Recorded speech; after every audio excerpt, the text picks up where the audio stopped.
these decks that revolve around lands, as well as just giving you a really powerful catch-all answer with Assassin's Trophy without that much of a drawback. It's kind of overloading them in such a way where even if they're able to fetch up basic lands, they're not always going to have the ability to utilize the extra mana. So, I think that that's definitely part of the strength here from Jonathan Orr's side of things. Yeah, 4 basic lands in Huang's list, 3 mountains and a swamp. Yeah, and notably 4 copies of Assassin's Trophy from Jonathan Orr. On the play here, he's going to fetch, cast Inquisition of Kozilek here.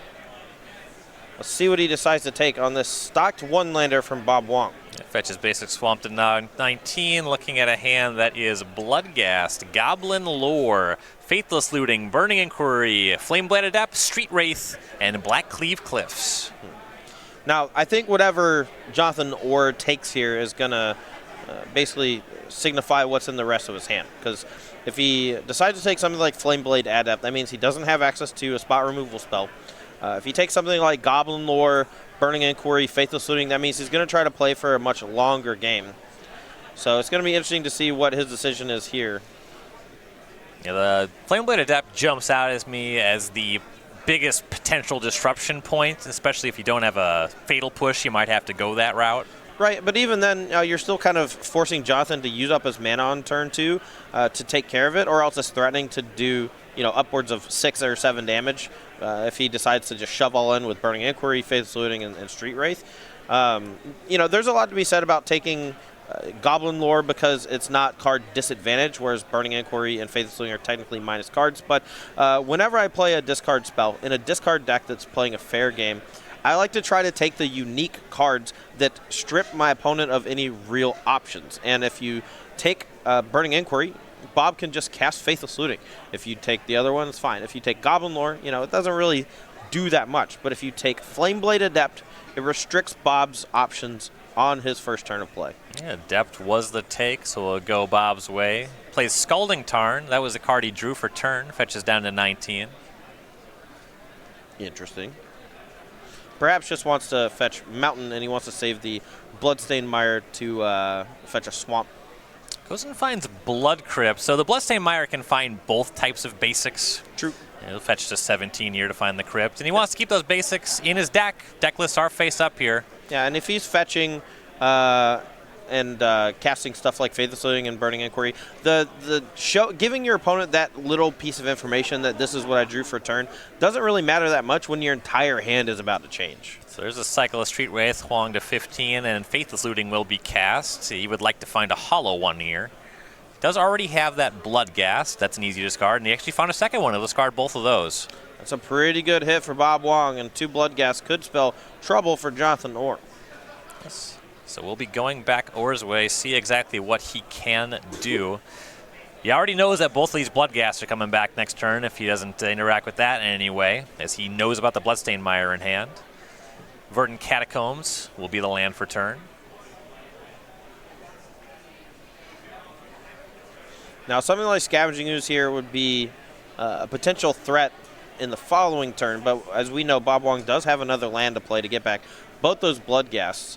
So Jonathan Orr probably wants to try to apply a little pressure here if he has an option and play something like Tarmogoyf because it hits a little bit harder. And he can't activate the Scavenging Ooze this turn, of course. Fetch to 18, Will Orr. Fair amount of 2-drops in this deck, right? Oh, yeah, absolutely. Pretty heavy on 2s, actually. 3 copies of Scavenging Ooze, 4 Dark Confidant, which is one of the combo killers. Lets you just continue finding interactive spells, and your opponents don't really have a lot of removal for it. And then, of course, 4 copies of Tarmogoyf. It still has a little bit bigger stuff to do with 3 Tireless Tracker and 2 Kalidas Trader of Gat. And, of course, you can look at that deck list as well as Bob Huang's deck list on that Cardboard Live extension. Basic Forest was the find. Tarmogoyf is the play. We have Creature, Sorcery, Land. That's a 3/4 for now. All right, another cycle of a Street Wraith. And here, Bob's just going to be looking for some hollow ones to pair with his discard spells. But all he has in hand right now is those discard spells as well as some lands. So we'll see if he's able to find a hollow one to deploy here alongside those 2 Bloodghasts. Fell to 13 off the Street Wraith. He's going to cast a Faithless Looting. Picked up another copy of that. Looked at what he wants to discard.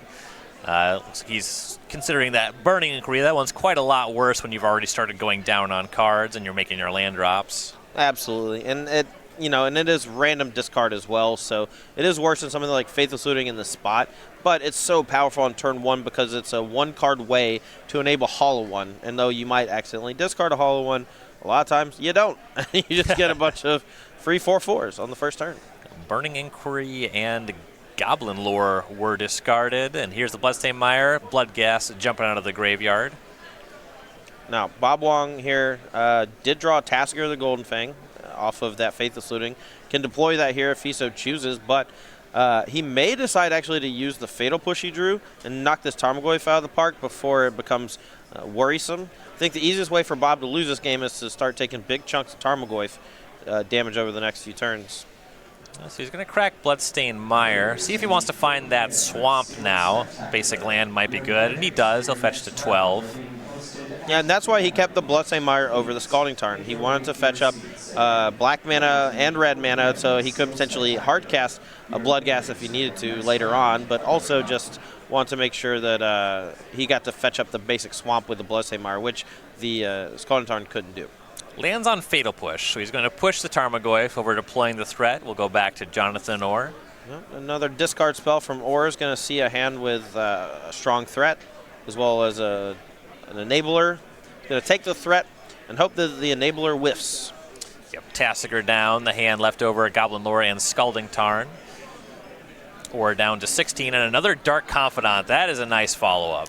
Dark Confidant is a pretty good follow-up for this specific situation. I'm not the hugest fan of it in this matchup because a lot of times the Hollow One deck puts so much pressure on you early on that you don't have time to accrue those extra cards. But Jonathan Orr has leveraged his draw here to really slow down Bob Huang's development. And outside of those two Bloodghast, Bob doesn't have a whole lot going on. But this Goblin Lore could find him a Hollow One, and if that's the case, he gets to play for free off of the 3 discards. Yeah, let's see where he ends up. He'll spin the wheels. There is Goblin Lord. We're going to roll the dice a few times, see how we can get to 3 cards. 1, 2, 3 discarded. Stomping Ground, Gurmagegler, Flamewake Phoenix. Now, the Phoenix is a dice hit, but what really is the bigger issue here is that Bob Huang actually found a Lightning Bolt. And to pair with that land in his hand, he can bolt the Dark Confidant and leave Orr with very little to do on the next turn. Lightning Bolt was a nice pickup for sure. Kind of unfortunate that he's discarded his 2 ferocious enablers for the Phoenix, but we might see that one come back later. Yeah, I mean, a single Hollow One, another Gurmagegler or Tassiger, all those can potentially allow that Flamewake Phoenix to return to the battlefield. I have to imagine if you're Bob, you understand that this game is not going to be over in the next 2 turns, and killing that Dark Confidant to make sure Jonathan Orr is unable to get a few extra cards to interact with you is important. Play a Bloodstained Mire, fetch to 11. There's the bolt on the Confidant. Attack for 4, or down to 12. We'll go back his way. Looks like he drew one that he liked, but maybe thinking he didn't like it as much. He will cast Tireless Tracker. Yeah, but no land to trigger that landfall ability to give himself a clue. So he's kind of stuck here with just 2 cards in hand. The Tireless Tracker doesn't block the Bloodghast very well. The Flamewake Phoenix isn't coming back just yet, but there's a lot to be said about how poorly this turn can go. Flashback of Faithless Looting here for Bob Huang. And looks like he's looking at 2 cards left over of a fetch land and a Fatal Push, and discarding a 3rd Bloodghast. That is a strong turn of events. He'll have to fetch the Scalding Tarn for another Blood Crypt. He'll go to 8 for it, but pushing that tracker and getting in for 4 is a really nice turn for him. Yeah, that's nuts. And you're going to see here just why a lot of these Hollow One decks switched from Lightning Bolt as their primary removal spell to Fatal Push. Yeah. He may regret burning that Fatal Push now. Yeah, or fell to 8, but here's a 4th land, and there's Kalidas, Trader of Get, a 3/4 lifelinker that also exiles your opponent's creatures when they die. Makes a couple zombies for your trouble as well. Yeah, Kalidas, Trader of Get, just such a powerful top end for this Golgari mid-range deck, especially when so many decks in the format currently rely on these graveyard-based creatures. Arclight Phoenix, Bloodghast, etc., etc. Well, here's an interesting draw. Bob actually drew a Lightning Bolt off that Faithless Looting. He can decide to attack in here with the Bloodghast. Whichever one Kalidas eats, he's going to create a zombie, right? It gets exiled permanently, and then he can use the Lightning Bolt to finish it off. It's going to leave Jonathan Orr with a 2/2 zombie facing off against 2 Bloodghast, sitting at 7 life. And that's honestly the best possible scenario for Bob in this situation, so I would definitely lean towards doing exactly that. And he's looking at that as he's got this flashback Faithless Looting and is discarding 2 lands after thinking for a long time, or knows something up. Huang will attack with a 3 Bloodghast. There's the block with Kalidas, or gains 3, loses 4. That'll put him at 7 here. Zombie token shows up, and the Lightning Bolt will finish up Kalidas. So that Bloodghast that was blocked is exiled, or has got a zombie in tow.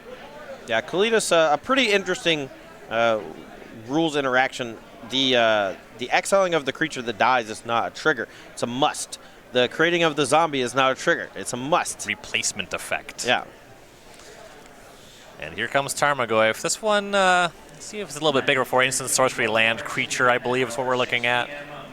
Yeah, I mean, there's it's pretty big. It blocks the Bloodghast, which is important. And Bob Huang actually lethal on the battlefield from Jonathan Orr's side unless he draws something here. He has to cycle a hollow one. That's never where you want to be. Cycle Street Wraith down to 4.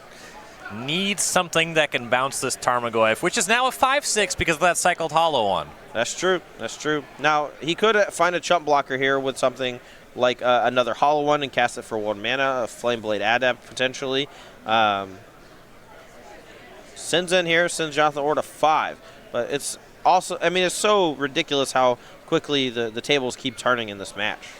I want to say that last card was a Burning Inquiry, so here's an attack, and that's just going to be lethal. Jonathan Orr up a game over Bob Huang. Yeah, I mean, we saw Bob Huang with an unfortunate discard of a Gurmag Angler. If that discard was just any other card that he got left with, it would have significantly changed the texture of that game. Gurmag Angler is pretty tough for these Golgari mid-range decks to deal with, since one of their primary removal spells is Fatal Push.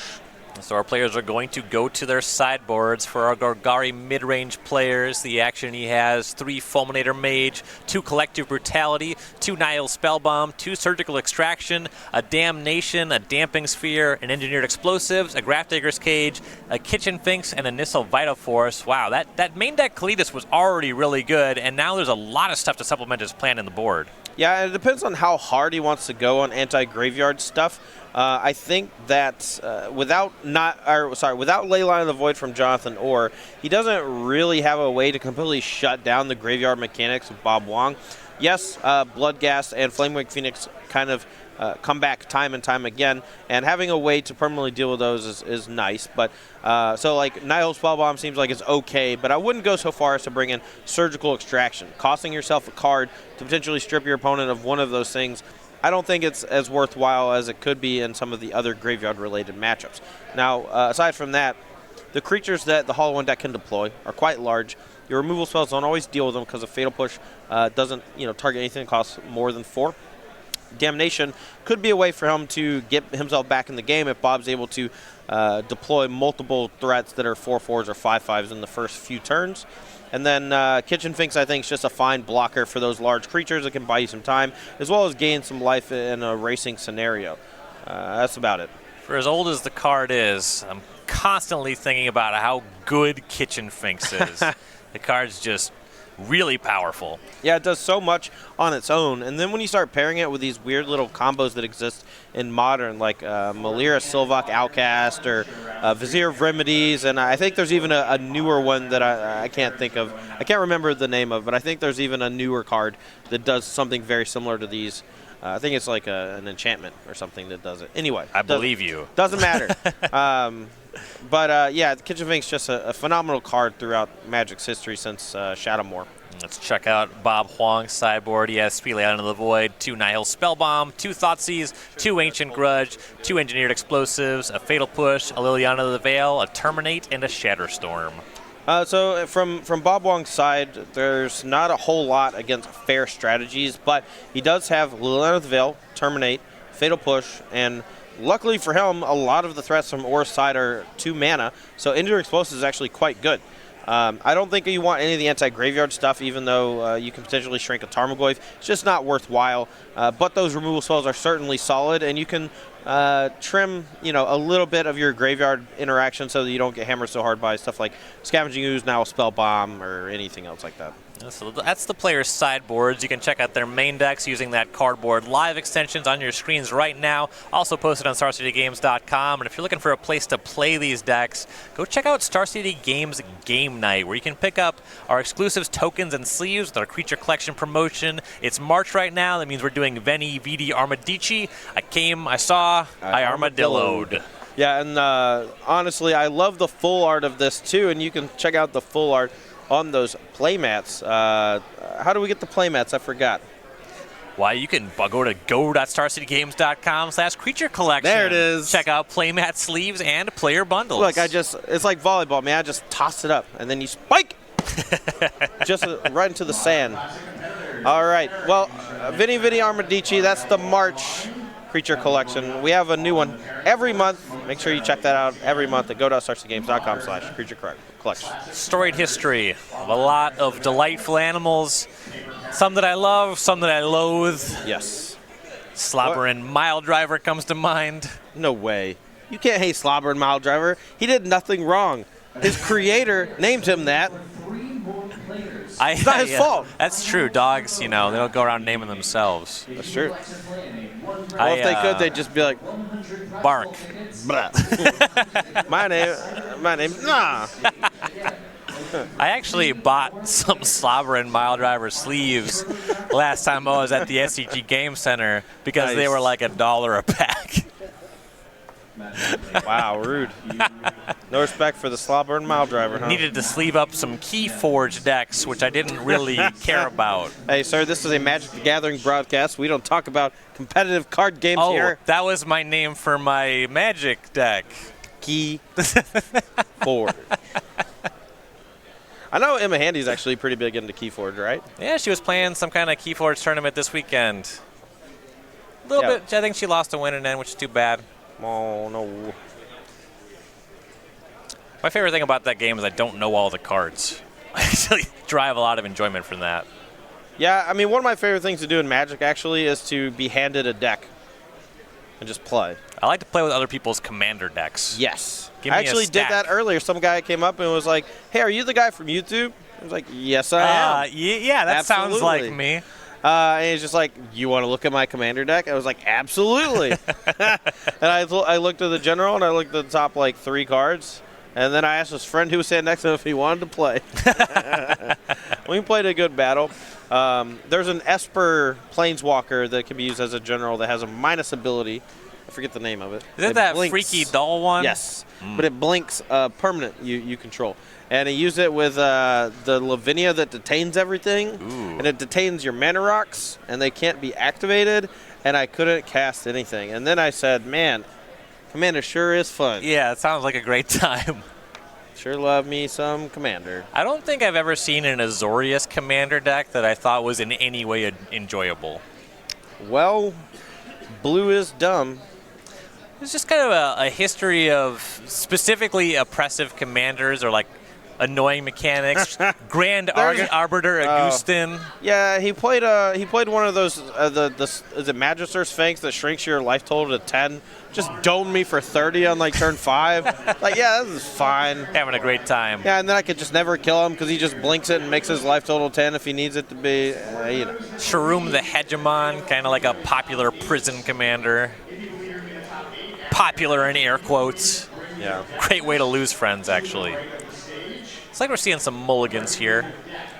If you want to check out some potential cards that you can get for your commander deck, go to go.starcitygames.com/sale. We're doing a St. Patrick's Day sale today, focusing on green cards. That's true. Get some sweet ones. That sale does end tomorrow morning, so make sure to get in tonight. Go.starcitygames.com. Get you a fast bond if you need. Is that even legal in Commander? Probably There's not. no Seems way. like it's disgusting. There is no way, but Eternal Witness is. Nissa Ravane is, but you can only play one of the 2 3 for 2 elf that you Nissa's chosen. You can only get one Nissa's chosen. This BS. You can play as many basic forests as you want, though. Yeah, that's fair. You can get you some of those unstables. I actually really like the unstable lands. The looks like Jonathan's on 6 cards and Bob Huang all the way down to 5 here.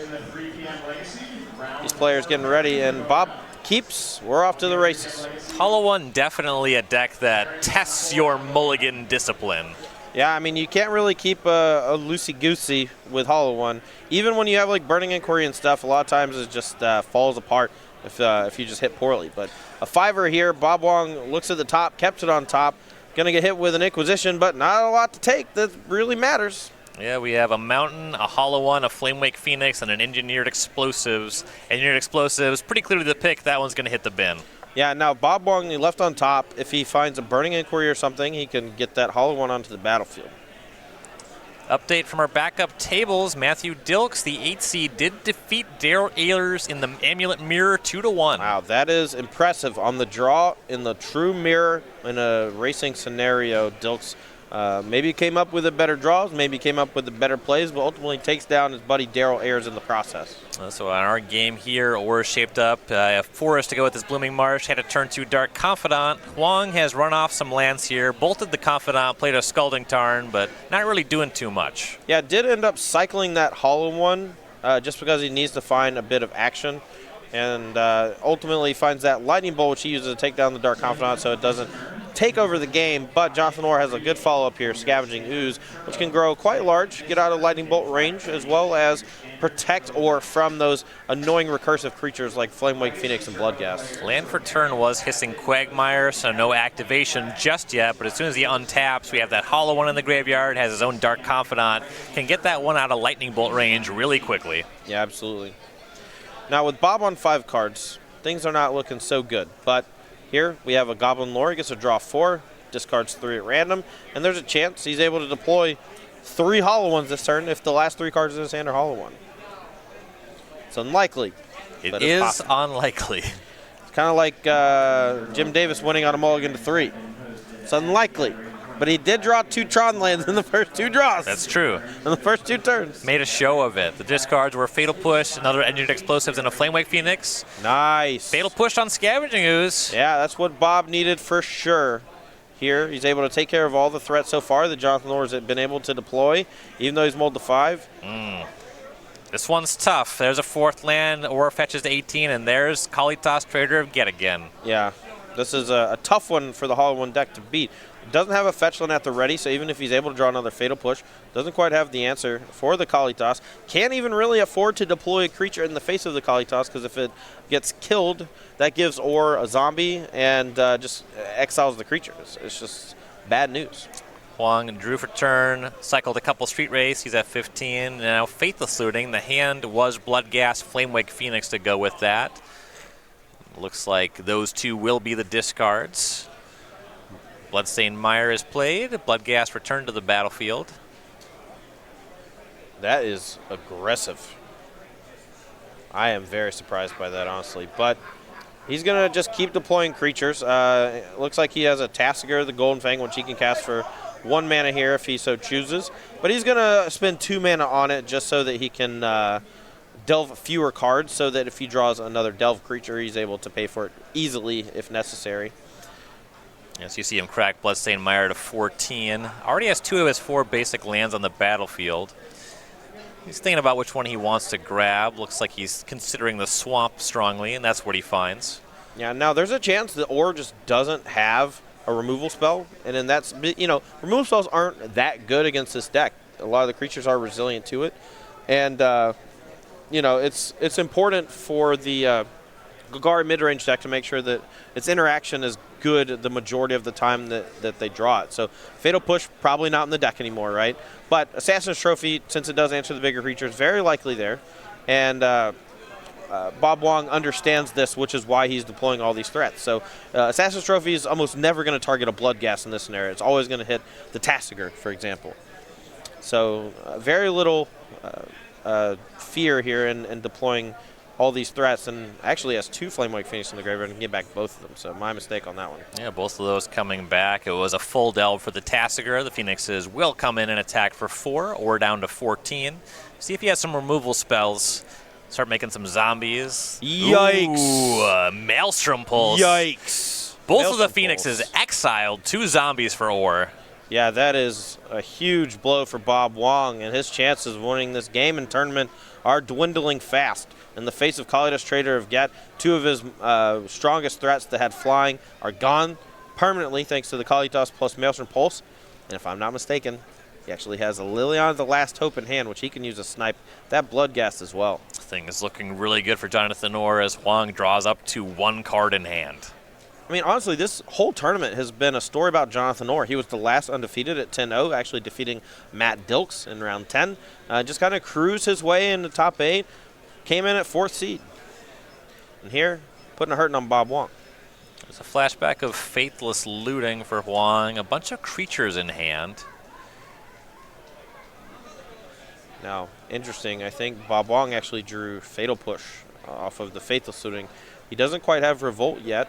He could send in the Bloodghast and let it get eaten and get another zombie to Jonathan Orr, and then he finally gets to take care of the Kalidas. But is it Kalidas or Kalitas? I feel stupid saying Kalitas. I feel stupid no matter which one of them I say. That's true. Same. Same. Let's just call it there's always going to be that one vampire one guy. Yeah. Someone's going to correct you no matter what you do, and it doesn't matter, and it's made up, and it's dumb. That's my position. That's my official answer to your question. I also lied about the Fatal Push. It was just a second Tasker, and it is now gone. And a Hollow One has joined the fray. But a couple large creatures do not look great against a Kalitas, where you can sacrifice a zombie and put 2 +1/+1 counters on it. Another update from the back tables. Austin Collins is victorious, moving on to another top 4, 2-0 over Alexander Shostak. Yeah, taking on that Tron matchup, one that I am not super confident in as an Izzet Phoenix player. So kudos to Austin Collins and his victory there, and he's pushing himself all the way into the top 16 with this performance this weekend. The unnamed Trader of Get will attack Bob Huang. 2 zombies hanging out as food. Name redacted. Yeah. It's actually a pretty aggressive attack from Orr. I like it.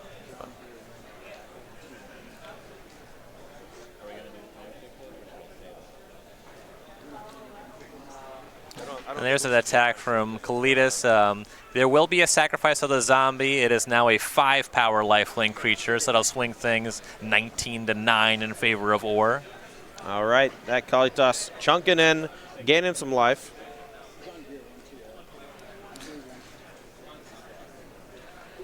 And this is actually the last match still playing in the top 8. Dylan Donegan did lose to John Greer, so a 2-0 win for Greer. We know that Donegan will not be taking the full 30 points, so he did come into this weekend at number 5 on our leaderboard. Yeah, but a top 8 performance, still a 20-point boost, and with him sitting in 5th place, he's still jumping pretty high up. Yes, definitely a strong weekend. Don't quote me on the 20-point thing. It sounded high. I'm not 100% on it. I think top 16 is 10, but it might be 15. I think top 8 is 20, but it might be 15. It's somewhere in there. Some number of points were accrued. Matthew Dilks, though. Look, I'm not a points expert, all right? I play Magic the Gathering for a living. I'm not a robot. Matthew Dilks, though, will be someone to watch, as will Austin Collins. They have both advanced. This looks like some real bad news for Bob Huang. An Assassin's Trophy knocks off one of the creatures before combat that creates an extra zombie for Jonathan Orr thanks to that Kalidas Trader of Gat. The double block on the Hollow One takes that out too, leaves him with a zombie and only taking 4 damage with a 5-power lifelinker coming in next turn. Bob Huang low on resources, low on life, low on threats.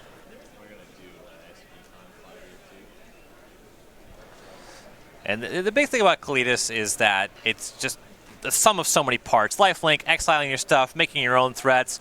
Bob Huang, he's seen enough. That's going to take it home. And Jonathan Orr, 2-0 over Bob Huang. He will be the last semifinalist advancing here. Yeah, that was impressive stuff from Jonathan Orr. Every part of his deck working on all cylinders. In the